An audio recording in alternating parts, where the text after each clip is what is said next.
देखो हमने जो इसे बोला था कि अकाउंट्स का जो डेफिनेशन है पूरा क्लास जो है पूरा पीरियड खा जाएगा, और खाने के बावजूद पूरा डेफिनेशन कवर अप नहीं किए हैं हम लोग को अकाउंट्स की डेफिनेशन क्या देखे थे? Accounting is an art of recording.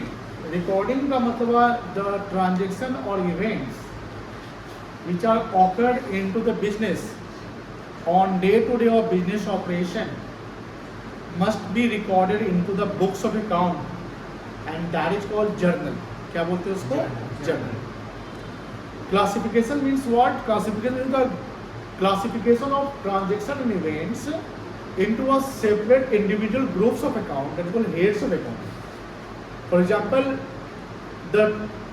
For example, we have to find out the purchase. We have to find out the purchase for the year. We go to the purchase account.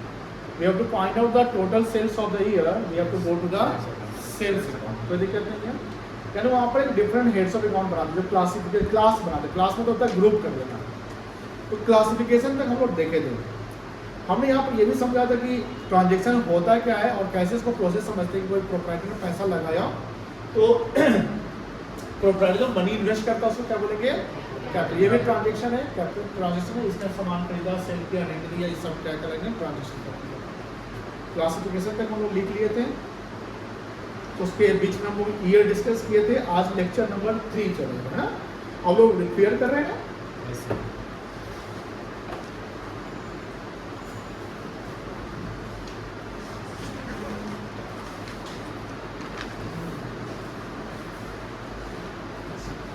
तुम क्या करो, अरे जैसे copy समझा दूँ कितना copy रखना है तो बता दिए थे। जो अभी कॉपी होगा फोटोग्राफ है ना बेटा, फोटोग्राफ कॉपी जैसा लगा है उसको आप अभी जितना है जहाँ से लिख लीजिए। इसके पीछे 2 लेक्चर है उसका बैकअप आपको मिल जाएगा और उसका नोट्स आपको मिल जाएगा, ठीक है ना? डेट आज 22 में ही होगा ना?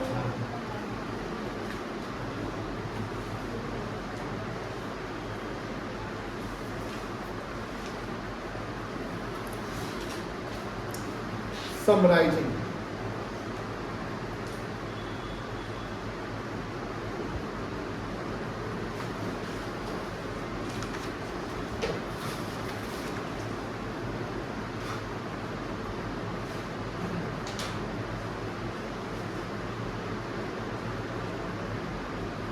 After classification,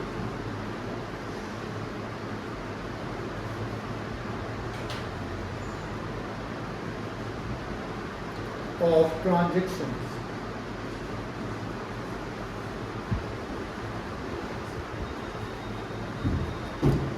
into the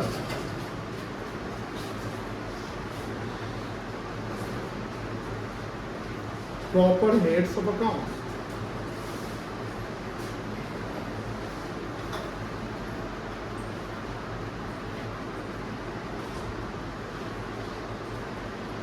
we summarize them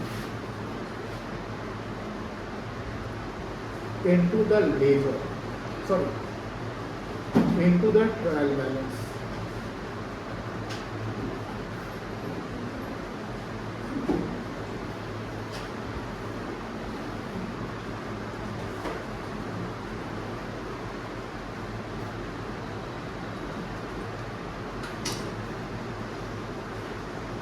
Trial balance is prepared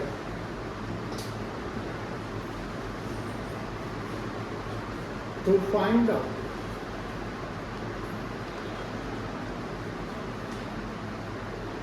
the accuracy of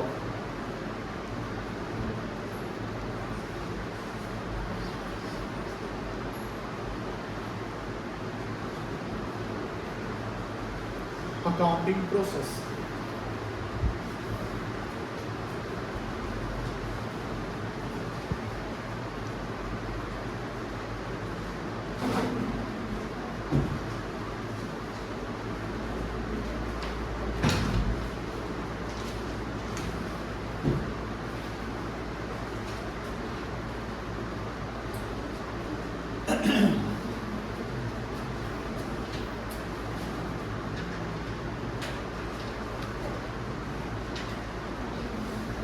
हो गया? देखो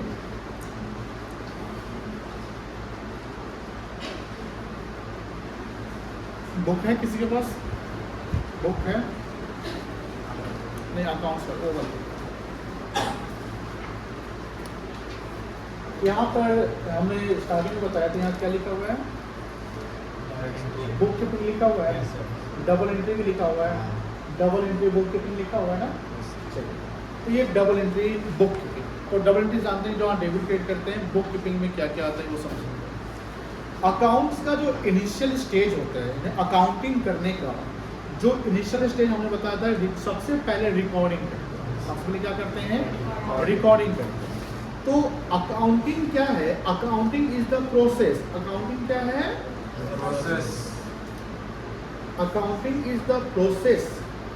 जो हम रिकॉर्डिंग करते हैं तो हमने बोला कि ये सब चीज़ को प्रॉपर मेंटेन करके रखा जाता है, जिसको बुक्स बोलते हैं। क्या बोलते हैं? बुक्स बोलते हैं। तो इसको हम बोलते हैं कि सर बुक कीपिंग। क्या बोलते हैं बेटा? Book keeping. बुक कीपिंग में 3 एलिमेंट्स होते हैं। बुक कीपिंग का 3 एलिमेंट होता है। पहला एलिमेंट होता है जर्नल, जहां हम लोग जर्नल एंट्री पास करते हैं। दूसरा एलिमेंट होता है लेजर, जहां हम लोग क्लासिफिकेशन करते हैं, वेरियस हेड्स ऑफ अकाउंट्स बनाते हैं। और तीसरा एलिमेंट होता है ट्रायल बैलेंस। यहाँ तक हमें कोई प्रॉफिट और कोई लॉस पता नहीं चलेगा, हम बस अकाउंट्स के प्रोसेस को समझे। से नहीं, जैसे मान लो कोई मैन्युफैक्चरिंग कंपनी मैन्युफैक्चरिंग कंपनी को अगर प्रॉफिट लाना है तो प्रॉफिट लाने से पहले उसको पहले सामान बनाना पड़ेगा। सामान जब बन जाएगा, अब बनने के बाद तो मार्केट में बिकेगा, देन प्रॉफिट कैलकुलेट होगा। तो सामान बनने तक एक प्रोसेसिंग होता है। सामान बनने तक क्या होता है? प्रोसेसिंग होता है। तो अकाउंट्स में, अकाउंटिंग में एक प्रोसेसिंग होता है, जिस प्रोसेसिंग को बुक कीपिंग कहते हैं। ये इनिशियल स्टेज होता है। With the help of book keeping we can't find out the profit. With the help of book keeping we can't find out the profit, because book keeping का जो last stage है वो trial balance है। यहाँ तक profit नहीं मिलता है। इसके बाद जब आगे के जो प्रोसेस होंगे, आगे के जो काम होंगे, जैसे फाइनल अकाउंट्स बनाना, प्रॉफिट लॉस अकाउंट बनाना, जो अकाउंट्स जहाँ पर प्रॉफिट लॉस हम फाइंड आउट करते हैं, वो अकाउंट्स का पार्ट कहलाता है। एक होता है बुक कीपिंग। बुक कीपिंग मतलब कि समझ लो कि एक स्टेप हो गया। इसके बाद का जो एक्सटेंशन होता है वो कहलाता है अकाउंट्स, और उसके आगे का एक्सटेंशन अकाउंटेंसी, जिसको ऑडिटिंग कहते हैं। क्या कहते हैं? Auditing. Auditing in the sense chartered accounting. ये क्लरिकल वर्क होता है। क्या होता है? क्लरिकल वर्क, जिसको हम रूटीन वर्क भी कहते हैं। रूटीन वर्क का मतलब क्या हुआ? डेली का काम है। आओ डेली, मान लो एक अकाउंटेंट है, हो गया आज सुबह मान लो 10 बजे ऑफिस खुल गया, अब आज के जितने ट्रांजेक्शन लिखना है हो गया काम। फिर कल आएगा, कल फिर ट्रांजेक्शन हुआ, कोई घटना हुआ, उसका एंट्री कर देना है, डेली वो करेगा। तो ये सब रूटीन वर्क होता है, जिसको बुक कीपिंग में डालते हैं। लेकिन कोई भी ऑर्गेनाइजेशन डेली प्रॉफिट निकालती है? प्रॉफिट निकालने का होता है ना कि एक ईयर जब कंप्लीट हो जाएगा, मान लो कि साल अंत हो जाएगा, तब प्रॉफिट। तो प्रॉफिट और लॉस हम डिटरमाइन डेली नहीं करते हैं, वो करते हैं on the occasion of some event और at the end of the accounting year. जब हमारा साल खत्म हो जाएगा, इस साल में हमने कितना प्रॉफिट कमाया वो देखेंगे। जो बड़ी बड़ी ऑर्गेनाइजेशन होती है, जो हम लोग लेटर क्लास में डिस्कस करेंगे, जैसे कंपनी सब, वो क्वार्टरली डिटरमाइन करती है। क्वार्टरली मतलब कितने महीने का? 3 महीने का। लेकिन डेली प्रॉफिट नहीं निकलता डेली। लेकिन रूटीन वर्क ये जो ये होता है, ये डेली काम करते हैं। तो बुक कीपिंग क्लरिकल वर्क है। क्लरिकल वर्क समझ में ना? जैसे यहाँ ज़्यादा मेंटल वर्क नहीं होता। यहाँ समझ लो कि आपको समय देना है, कुर्सी टेबल पे बैठ जाना है, आपके पास लैपटॉप या कुछ है, करते जाओ रिपीटेडली, वही काम होगा। यहाँ कोई डिसीजन मेकिंग नहीं होता। डिसीजन मेकिंग समझ सकते? जैसे मान लो कि हमारा प्रॉफिट आया, पिछले साल का प्रॉफिट और इस साल के प्रॉफिट में 2% का मतलब कि 2% से कम है या 2% से ज़्यादा है, हम सोचेंगे और थोड़ा प्रॉफिट बढ़ाना है। डिसीजन कहाँ लेते हैं? जहाँ मेंटल वर्क करते हैं, और डिसीजन टॉप लेवल वाले लेते हैं। अच्छा ये बताओ, मैनेजमेंट में 3 लेवल होता है, top level, middle level and lower level. ये जनरली काम जो है कौन सा लेवल वाला के पास होता है? कौन सा लेवल कर सकते हैं? लोअर क्लरिकल वर्क है, लोअर वाला सब जो इसको काम डेली का काम कर रहे हैं, ठीक है। तो बुक कीपिंग का 3 एलिमेंट में पहला एलिमेंट क्या होगा?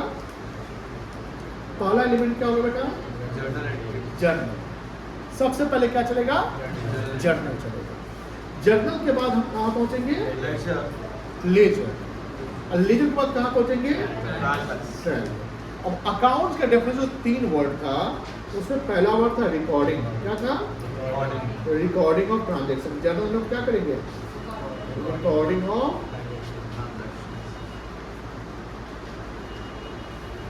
ट्रांजेक्शन। लेजर में क्या होगा?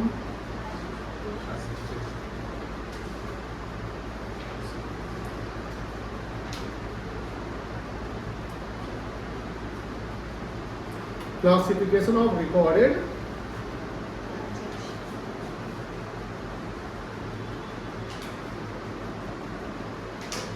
ट्रांजेक्शंस। और ट्रायल हम करते हैं समराइजिंग। क्या करते हैं बेटा?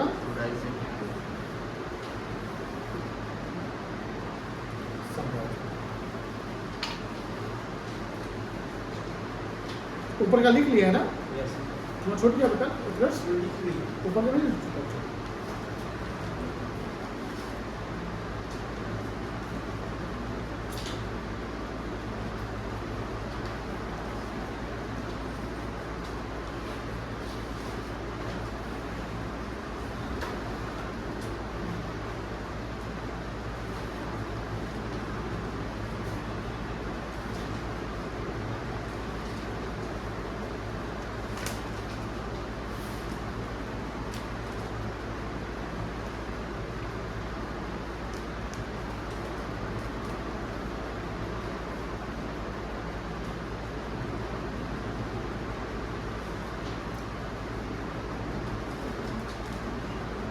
हो गया?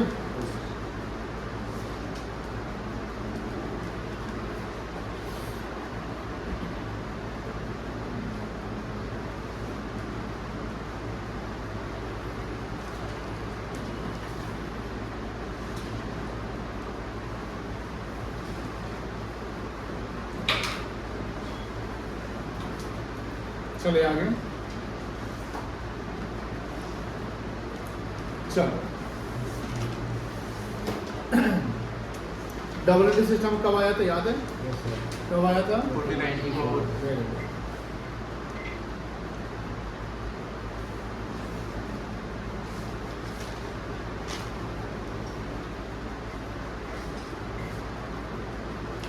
अकाउंटिंग कॉन्सेप्ट्स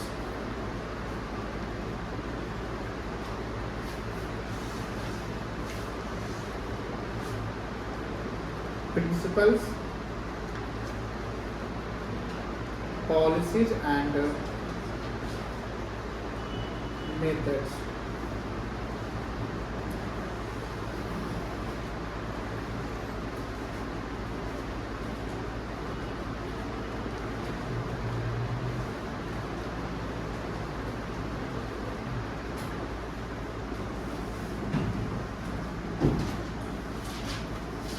अभी जो कॉन्सेप्ट चलेगा पूरा थ्योरेटिकल है, but this concept is very crucial, very important for accounting purpose. हम आगे 11th में जितने भी क्लासेस करेंगे, जितने भी चैप्टर्स पढ़ेंगे, या 12th में जितने भी चैप्टर्स पढ़ेंगे, उस सबका जो बेस होगा वो होगा हमारा कॉन्सेप्ट्स ऑफ अकाउंटिंग। जनरली मैं ये बताऊं कि बहुत जगह, बहुत सारे इंस्टीट्यूट में आपको ये कॉन्सेप्ट्स नहीं पढ़ाए जाएंगे, ये पढ़ाए जाते हैं, ये सब पढ़ाए जाते हैं। ये जब नहीं पढ़ाया जाता है, ये स्किप करा दिया जाता है। ये बुक में आपका चैप्टर से मेंशन है, स्किप कराया जाता है बिकॉज आपका वहाँ पर कोई टीचर बताता है कि रेलिवेंस नहीं है या आपको पढ़ने की ज़रूरत नहीं है। बट मेरा काम है कि जब आप पढ़ाई करो 11th की, तो ऐसी पढ़ाई करो कि सीए का जो फाउंडेशन का स्टूडेंट बैठा हुआ आपके पास हो, तो 11th में आप उसको कंप्लीट कर सके।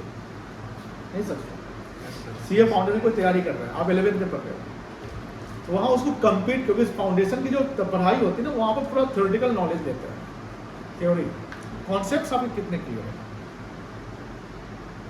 और जो फाउंडेशन में बच्चे फंसते हैं वो इसलिए फंसते हैं कि 11th तो अच्छे पढ़, लेकिन न्यूमेरिकल अकाउंट्स में जनरली जो आप अकाउंट्स लेते हो या किसी से बात करोगे फ्यूचर में, तो वो फोकस के न्यूमेरिकल्स होते हैं अकाउंट्स में, अकाउंट्स बनाने होते हैं, वो डेबिट क्रेडिट करना होता है, प्रॉफिट लॉस, वो पैसा वैसा का बात होता है, नहीं सिर्फ वही फॉल। लेकिन नहीं, अकाउंट से कोई भी चीज़ें होती है तो उसके कॉन्सेप्ट, उसके कुछ रूट्स होंगे ना, रूट समझ लेना। और जब तक हमारा रूट स्ट्रांग नहीं होगा, ऊपर का जो चीज़ जो सेटअप होगा वो तो सब कोलैप्स कर सकता है ना। तो हमारे कॉन्सेप्ट्स काफ़ी इंपॉर्टेंट है। और कॉन्सेप्ट्स, देखो ये जब कॉन्सेप्ट्स हम बता रहे हैं, इसका नोट्स रखेंगे आप, इसको हमेशा पढ़िएगा और देखिएगा कि जितने भी सारे कॉन्सेप्ट्स हमने बताया या जो आप जानोगे, वो सब आपके आने वाले चैप्टर्स में ऑटोमेटिकली अप्लाई होंगे। और उस समय वो बहुत ही मजा आएगा कि हाँ ये समझ में, बड़ा प्रॉपर समझ में आएगा कि हाँ ये हो रहा है तो क्यों हो रहा है। आपके मन में वाई, व्हाट, ये क्वेश्चंस रहने चाहिए कि सर ऐसा क्यों हो रहा है सर, यहाँ पर प्रोप्राइटर का पर्सनली कोई खर्चा किया तो उसको क्यों नहीं रिकॉर्ड किया है। वही चीज ऐसे जो हो डेबिट क्यों करके, तो ये सब जानना जरूरी है। ये सब हमारा कॉन्सेप्ट जो है, प्रिंसिपल, पॉलिसी, मेथड, कन्वेंशंस, ये सब हमको दूर कर देगा सारा कॉन्सेप्ट्स। तो आज से लगभग 1 से 2 या 3 क्लास में जा सकता है हमारा कॉन्सेप्ट्स, प्रिंसिपल्स, पॉलिसी चलेगा। एंड देन हम लोग पढ़ेंगे अकाउंटिंग टर्मिनोलॉजी, जहाँ एसेट्स को समझेंगे, लायबिलिटी को समझेंगे, एक्सपेंस को समझेंगे, इनकम को समझेंगे। एंड देन पढ़ेंगे डेबिट क्रेडिट के रूल्स, कि रूल्स में, क्योंकि जब आप रूल्स को पढ़ने जाओगे तो रूल्स में यही बोलता है कि इनकम को ऐसे करना है, एक्सपेंस को वैसे करना है, एसेट्स को ऐसे करना है। बट वो समझ गए कि रूल्स हमने सर पढ़ा दे, लेकिन सर वो एसेट्स का क्या होता है वो हमको समझ में नहीं आ रहा है, एक्सपेंस क्या होता है ये नहीं समझ आ रहा है। तो पहले वो समझ लेंगे तो वो रूल्स को आसानी समझ जाओगे। और उसके जब आप जर्नल जब जाओगे तो एकदम डिट्टो कॉन्फिडेंटली आप सारे सवाल को लगभग अटेम्प्ट कर जाओगे, दिक्कत नहीं होगा। जर्नल कौन फंसता है? जो डायरेक्ट क्लास जर्नल वाले चैप्टर में ज्वाइन करते हैं या टीचर कुछ चीज़ों को स्किप कराते हैं, रूल्स करा दिए, जर्नल करा दिए। ये प्रैक्टिकल एक्सपीरियंस मेरे साथ भी हुआ। 1 महीना हमको जर्नल इतना परेशान किया था जब हम 11th में थे, मत पूछिए। कोई जब आप ज्वाइन किए तो वहाँ रूल्स बताया गया, रूल्स को इतना एक्सप्लेन नहीं किया जितना हम करते थे। और दूसरा कि जर्नल में बस फंस रहे थे हम, हमेशा पीछे का एग्जाम्पल देखते थे, एग्जाम्पल से क्वेश्चन मिलता ना, बस कॉपी मार देते थे और सर गुड, वेरी गुड कर देते थे, हम खुश हो जाते थे 11th में। उसमें इतना नहीं रहता कि क्या मैच्योरिटी नहीं ना आती है। मैच्योर आपको कौन बनाता? आपका सीनियर, आपका टीचर आपको मैच्योर या समझदार बनाएगा। और आपको कोई टीचर समझाने वाला नहीं तो आप समझदार बनोगे कैसे? बात समझ में आ रही है? सपोज कि आपको टीचर ही समझदार बनाने वाला तो ऐसे शॉर्टकट में बल निकल गया। आप भी, आपके माइंड भी वहीं तक काम है। लिमिटेशन यानी हमारा माइंड डेवलप कैसे करता है, ड्यू टू हमारे सीनियर की जो हमारे हमको सिखा रहे हैं, ये सब बहुत काम है। ये सारा कॉन्सेप्ट क्लियर हो जब हम फाउंडेशन में आते हैं, CPT में आते हैं, CA में, तो वहाँ जो बाहर के टीचर्स हम पढ़ाए, आप कभी पढ़िएगा या कभी हम आपको दिखाएंगे यूट्यूब पे क्लास उनके, फुल्ली प्रोफेशनली पढ़ाएंगे आपको, फुल्ली प्रोफेशनल। और हर चीज़ का आप मीनिंग समझाएंगे बेटा ये, क्योंकि जब प्रैक्टिकल लाइफ में जाओगे ना, आज को क्या होता है ना, कोई रट के पास कर जाता है। अभी बीजी विनोद गुप्ता का एक इंटरव्यू है, कभी हम दिखाएंगे आपको टाइम पास में। तो उसमें क्या उन्होंने बोला, वो CA में रैंक होल्डर रह चुके हैं, CA इंटर का, CA फाइनल का रैंक होल्डर। और बहुत अच्छा होता है कि फाइनेंस बजट जो भारत सरकार की आती है, हम भी उनसे पढ़े हुए हैं। तो उसमें जो बजट बनता है उसमें CA सब का रोल होता है, सरकार उनसे हेल्प लेती है, तो उनका भी उसमें रोल था। तो उन्होंने बोला कि अगर आप रैंक ले आते हैं एग्जाम में, लेकिन रैंक लाने का जो रीज़न था वो आपने इतना दिन रात रट लिया, पढ़ लिया कि सारा जो रटा हुआ था वही आ गया, लेकिन आपके पास प्रैक्टिकल एक्सपोजर नहीं था। प्रैक्टिकल एक्सपोजर समझदारी, जो कोई कॉन्सेप्ट होता है ना, वो नहीं समझा, हमने रट लिया लेकिन उसका मतलब नहीं। जैसे फिल्म देखे होंगे 3 इडियट्स, याद है ना, 3 इडियट्स मूवी देखे ना, तो उसमें कोई रट लेता है पूरा पास कर जाता है। लेकिन प्रैक्टिकल एक्सपोजर आज के टाइम में ना CA रैंकर्स को भी जॉब नहीं मिल पा रहा। ये मतलब कि ये न्यूज़, लेटेस्ट न्यूज़ है। तो जो CA क्वालिफाइड, हमारे फ्रेंड भी है, 3 मतलब ये 9 महीना हो गया उनका CA बने हुए, CA जॉब अच्छा नहीं मिल रहा। एक CA में क्वालिफाइड है कोलकाता का, वो भी उसे प्रैक्टिकल एक्सपोजर बहुत जरूरी है। और वो कब आएगा जब प्रैक्टिकली आप समझोगे तब आएगा। ठीक है, चलो तो लोग आते हैं accounting concept, principle and policy and methods. Earlier class में हमने कन्वेंशंस बताया था, कन्वेंशंस कस्टम, याद है? कन्वेंशन कस्टम का मतलब क्या होता है? कन्वेंशन मतलब होता है क्या होता है, बता सकते हो? कन्वेंशन का मतलब होता है प्रथा, सिस्टम। कस्टम का मतलब रीति रिवाज।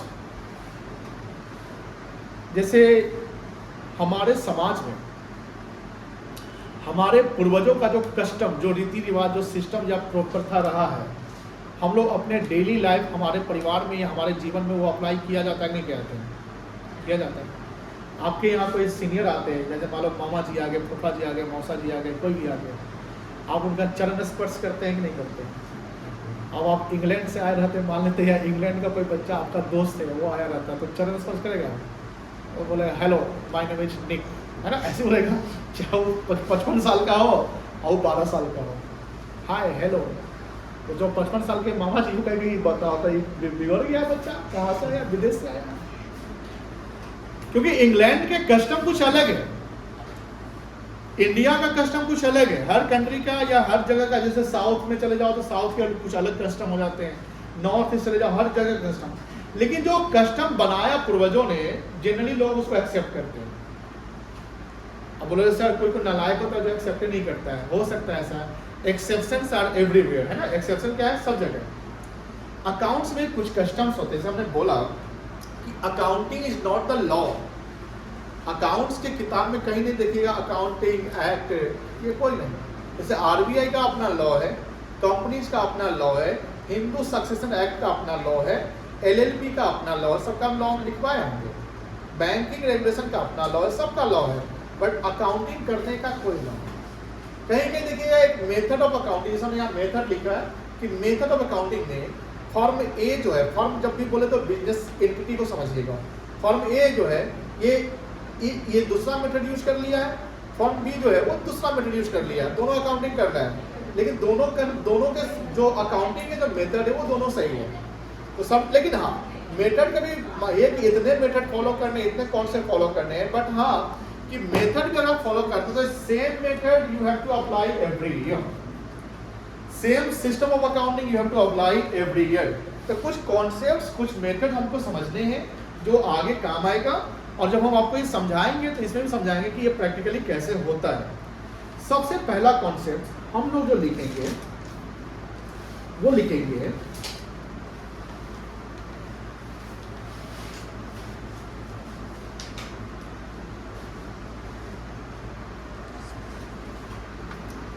Business entity concept.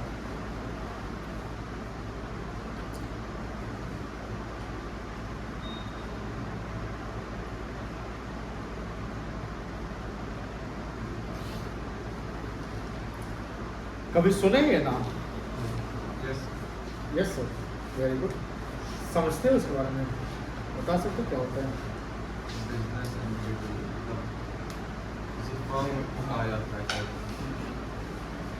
कोई और नहीं सुना होगा ना? समझिए, ये अकाउंटिंग में कैसे यूज होता है, कैसे हम इस कॉन्सेप्ट को यूज करके हम अकाउंटिंग करते हैं। एकदम ईजी है, पहले यहाँ पर देख लीजिए, लिखिएगा नहीं। हम आपको सब कुछ का एक प्रॉपर विजुलाइजेशन करा देंगे कि आपको आसान लगेगा। ये है हमारा प्रोप्राइटर। कौन है? प्रोप्राइटर, जिसका नाम है मिस्टर, क्या नाम है? चलो तुम्हारा उत्कर्ष बताओ। उत्कर्ष, इसने बिजनेस में पैसा लगाया। उत्कर्ष, किस चीज का बिजनेस करना है आपको? बोलो बेटा। उत्कर्ष दुकान खोला है तो बताओ ना, कितना पैसा लगा रहे थे इसमें? बाबू, कल काटे में वो एक जगह कंपनी का 15 लाख रुपए लूट लिया है, तो 1 करोड़ लगाएगा? ऐसा नहीं कोई निकल जाए, 1 करोड़ लगाएगा। चलिए 1 करोड़ लगा देते हैं। बोलने में तो कुछ हो बोल सकता है। एक आपको रियल लाइफ स्टोरी बताएंगे, कहानी। एक ऐसे मतलब कि कुछ बच्चे ना घर पे अकाउंटिंग पढ़ रहे थे, अकाउंट्स में जब जस्ट 11 शुरुआत हुआ था, एक महीना हुआ था। एक खबरा का ही कहानी है, मतलब पहले हमारे कुछ बच्चे घर पे फोन से पढ़ने आते थे, वो हमको बताया कि सर मेरे साथ ये घटना हुआ। तो वो क्या कर रहा है कि रात में 9:30 8 बजे की रात में ना, वो खिड़की जैसे होता है घर के, मतलब स्टडी रूम है, उसमें खिड़की खोल दिए, हवा आ रहा है, जैसे पढ़ाई 11 की शुरुआत तो गर्मी में ही होती है ना। तो पढ़ रहा था, 15 लाख रुपया 12 लाख रुपया, 10 लाख, एक जैसे अभी 1 करोड़ बोल दिया। तो वैसे और बच्चा जो था ना थोड़ा सा घूमने वाला बच्चा था। घूमने जैसे कि नहीं तो मोहल्ला समाज में दिन भर घूमते रहता है, लाफाबाजी करता है, समाज के नज़र में सीनियर के नजर में एकदम बवाने वाला बच्चा है, एकदम इधर उधर करता है, पढ़ाई लिखाई करने वाला नहीं है, एक पढ़ता भी था बच्चा। तो वैसे बोला 12 लाख राम का सोना नामों प्रैक्टिकल कि जैसे रवि का है, संजय का है, तो ऐसा नाम है कि जो हमारे समाज में ऐसा नाम मिलते रहते हैं। तो एक अंकल रात को डिनर करके निकलते टहलने के लिए, पान खा रहे, पान खा के निकल गए। तो सुने कि बच्चा बोल रहा है 12 लाख रवि का, 14 लाख संजय का, ऐसे बोल रहा है। तो अंकल जो बहुत ज़्यादा सीरियस घबरा गए। वो इसलिए घबरा गए कि बच्चा अभी 11th में है, मतलब कि अभी जस्ट 18-16 साल का है, ये 12 लाख 13 लाख का बात करता है, कहीं डाका को डाला है क्या, कुछ ऐसा बात हो गया। और बच्चा थोड़ा सा नालायक टाइप का था, मतलब कि घूमने वाला था, तो बहुत सीरियस हो गया अंकल, पड़ोसी वाले अंकल। तो वो क्या हुआ, अंकल रात में सोए नहीं, मतलब अपने घर चले गए, फिर सोए नहीं, घबरा गए कि कहीं मतलब नहीं घबराए कि क्या कर रहा है बच्चा, बिगड़ गया है कि चोरी।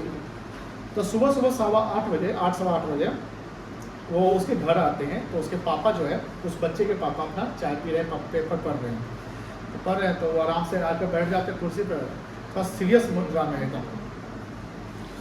भाई साहब समय आज के बड़ा खराब हो गई है, भोजपुरी बात कर रहे हैं। तो कहा हाँ, तो वो बोल रहे हैं कि हाँ समाज का बड़ा आजकल दिन में खराब है, पेपर में पढ़ लिए थे, वो कहीं पे वो मार दिया है, वो पैसा लूट लिया। देखो ना अब ये न्यूज चल गया, न्यूज का होता हमारा समाजों समय ऐसा सब बच्चा निकल गया। अब लेकिन अपना समाज में तो ठीक है, अभी तो कोई न्यूज तो ना मिल रही है अपना अपने के बउआ के की करी से पढ़ाई लिखाई कर रहा है, बजाय से पढ़ाई से कॉमर्स ले ली। हाँ अच्छा कॉमर्स ले ली, तो वो सीरियस है, एकदम सीरियस नहीं होता है कि मुंह पे थोड़ा सा हंसी नहीं है, मतलब बेटा आपको लग रहा है ना गलत रास्ता पे चल गया है। तो बोलते हैं कि गलत रास्ता, वो घबरा गए, जो पापा थे उसके घबरा गए, गलत रास्ता। तो उसको उनको लगा ना नशा उसा कुछ करता है, सिगरेट वगैरह नहीं होता है, कुछ ऐसा करता है, हाँ स्मोक ड्रिंक।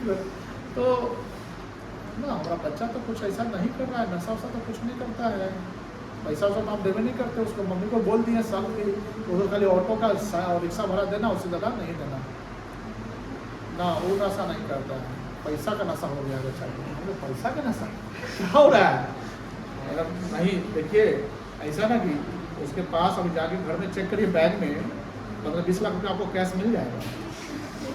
वो घबरा गए, वो अपनी पत्नी को बुलाए, सुने मतलब तो बोले कि अथवा कहाँ है बउआ, अब नाम नहीं लेंगे, नाम लेके बुला जाएगा, बउआ कहाँ है, तो फिर वो बोला कि हाँ यहाँ है, क्या कर रहे हैं, अभी तो जस्ट सूत के उठा है, रात भर मोबाइल चला रहा था, सूत के उठा है, बाथरूम फिर होगा, ब्रश वश कर रहा होगा, अब बुला उसको, बुलाया तो वो अंकल जो चुपचाप बैठे हुए हैं वो नहीं पूछ रहे उससे, पापा बोले रे कथी कैसे बैग में कथी हो रे, तो बच्चा घबरा गया, मतलब बैग में पापा कुछ नहीं है, किताब तो भी है और क्या है, बैग कहाँ चल चले गए, अंकल वहाँ बैठ ले, अंकल नहीं गए अंदर में, अंकल वहीं बैठे हुए, बैग दिखाओ, बैग को झाड़ तोड़ लिए, बेग सब देख लिए, पर कुछ नहीं मिला, खाली बोली 50-100 का जो होता है वो मिला, कहाँ कुछ पैसा छुपैले कहाँ आते हैं, पैसा कहाँ कौन पैसा कहाँ 20 लाख रुपया, बोले कहाँ भैया पैसा नहीं है मेरे पास, तो कान तोड़ने का जल्दी बोल, कसम खा तो माँ की कसम पैसा ना हो, मम्मी कसम खा रहे हो पैसा नहीं है आपका, तुरा कौन बता दी, ऐसे बोला तुरा कौन बता दिलो, हाँ ऐसे में भोजपुरी में कौन बता दे, हमारा पता चला, वो नहीं बता कि अंकल बता दे, घबरा जाता मामला होता है ना समटाइम, बोले हमारा पता चला है, फिर अंकल बोले नहीं बोल दिए थे रात में सोने थे, बोले तू पैसा रात गिन रहा था ना, तो हम पैसा हम रात कहाँ गिन रहे थे, वो कंफ्यूज हो गया बच्चा, हम तो रात पढ़ाई करे 8:30 की कर रहा था, पढ़ रहे थे कभी पढ़ा था, दिखा दो कभी पढ़ा था, तो वहाँ लिखा हुआ था राम मोहन सोहन रवि संजय, तो पापा उसके अच्छा, तब तक अंकल को आइडिया मिल गया था, अंकल क्या किया बैठे नहीं रहे, निकल गए। कॉमर्स में आपके पास जब आप पढ़ाई करेंगे तो मनी का लेन देन से बढ़ेगा, ये सब तो मिलेगा ही, लेकिन आपके पॉकेट में 50 रुपया मिलेगा ऑटो के लिए, उसमें भी 10 रुपया बचा रहेगा, उसी के हिसाब किताब करिएगा। प्रैक्टिकल लाइफ में यही करना है, लेकिन जब आप थ्योरेटिकल लाइफ में आ रहे हैं तो करोड़ों की बात कर रहे हैं कि नहीं है, तो मिस्टर उत्कर्ष जो है 1 करोड़ बिजनेस में लगाया। बेटा बताओ बिजनेस क्या करोगे, किस चीज़ का करोगे ना, हाँ बोलिए चलिए रेस्टोरेंट खोल लेते हैं, क्या बोलते हैं रेस्टोरेंट। अब समझिए रेस्टोरेंट एक अपना बिजनेस, रेस्टोरेंट का नाम लिखेंगे ना, दुकान का नाम हो जाएगा अपना। जब 1 करोड़ का बिजनेस कर लगाया तो ये इसके लिए क्या कहलाएगा, बिजनेस के लिए क्या कहलाएगा, क्या कहलाएगा, कैपिटल कहलाएगा। यहाँ उत्कर्ष और यहाँ बिजनेस, ये क्या है आपका बिजनेस है। अब कोई भी जो ट्रांजेक्शन, मान लो होटल में कोई कस्टमर आया, हम रेंट दे दिए, उसका होटल का इलेक्ट्रिसिटी बिल, कुछ भी, ये सारा ट्रांजेक्शन का रिकॉर्डिंग बिजनेस के नाम से ही होगा। मान लेते हैं, मान लो कि उत्कर्ष जो है ये भी रेंटेड प्रीमिसेस पे अपना फैमिली रखता है, तो समझ में आ गया। तो उसको भी तो रेंट देता होगा। तो मान लो कि जिसमें उसका फैमिली रहता है, रेसिडेंट्स जिसको कहते हैं, उसका रेंट मान लो कि 15,000 रुपया महीने का जाता है। क्या वो 15,000 महीने का खर्चा जो उत्कर्ष के फैमिली का पर्सनल है, क्या वो यहाँ पर हम इसको खर्चा मानेंगे बिजनेस में? क्या बिजनेस खर्चा मानेंगे? एकदम नहीं मानेंगे, उसका पर्सनल है। तो अकाउंटिंग क्या कहता है, अकाउंटिंग ना दो चीजों को अलग रखता है अकाउंटिंग पर्पस से। Proprietor and business both are separate from each other, and that is called the business entity concept. Business entity means the any transactions or events or any transaction which are incurred in the monetary terms which is related only with the business must be recorded. Those transactions which are personal nature of the proprietor, those transactions which are personal nature of proprietor will not be recorded into the business books of accounts. Sir, suppose कि proprietor ने 1 करोड़ लगा लिया, वो business में आया, तो business का transaction तो कहलाएगा ही कहलाएगा, तो इसको तो रिकॉर्ड करना है। मान लो उत्कर्ष का छोटा बेटा है, वो 7th क्लास में पढ़ता है, बोला पापा हमको ना एक नया जूता खरीदना है, समर कैंप लगा है तो उसका थोड़ा नया जूता पहन के जाना है हमको। तो ठीक है बेटा, कितना चाहिए? 2,000 दे दीजिए। है 2,000, 1500 में चल जाएगा। पापा 2,000 पार्टी होता है, ले 2,000। 1 करोड़ रुपया जो जिसका प्रोप्राइटर 1 करोड़ रुपया बिजनेस लगाएगा उसको 2,000 तो कोई बड़ी बात नहीं है। लो बेटा, वो अपने पॉकेट से लेकर दिया।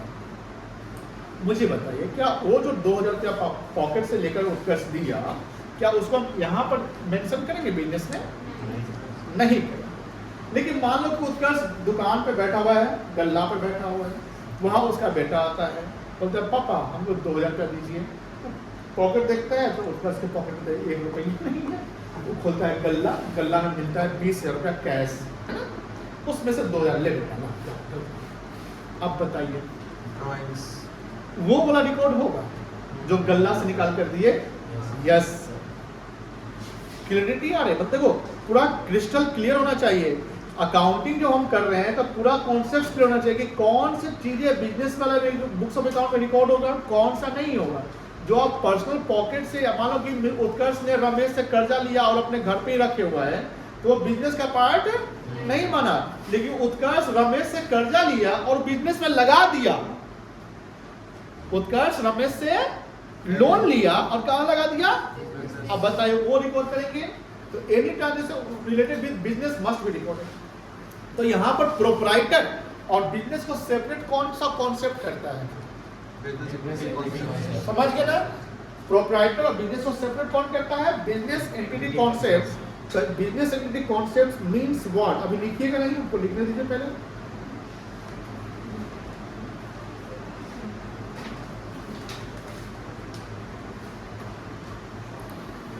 Business entity concept means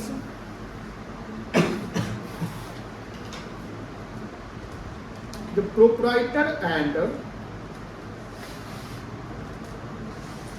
business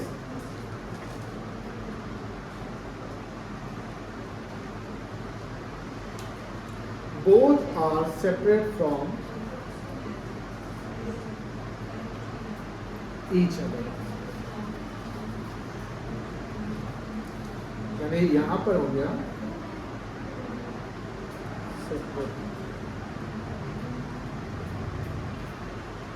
ये फ्लो चार्ट बना लीजिएगा जो ड्राइंग की हम प्रोप्राइटर। अच्छा बताओ, जो उत्कर्ष बिजनेस में 1 करोड़ लगाया जो कैपिटल है, अगर बिजनेस को बंद करना पड़ेगा तो पैसा फिर किसको मिलेगा? उत्कर्ष को ही मिलेगा ना, जिसका पैसा उसको मिलेगा। तो ये कहीं ना कहीं बिजनेस के लिए इंटरनल लायबिलिटी कहलाएगा। इंटरनल क्यों कहलाएगा? बिजनेस का आंतरिक मामला है, ये मालिक का पैसा, इसलिए इंटरनल लायबिलिटी कहलाएगा। कोई दिक्कत नहीं है, ये समझ गए बिजनेस कॉन्सेप्ट, नोट डाउन करिए।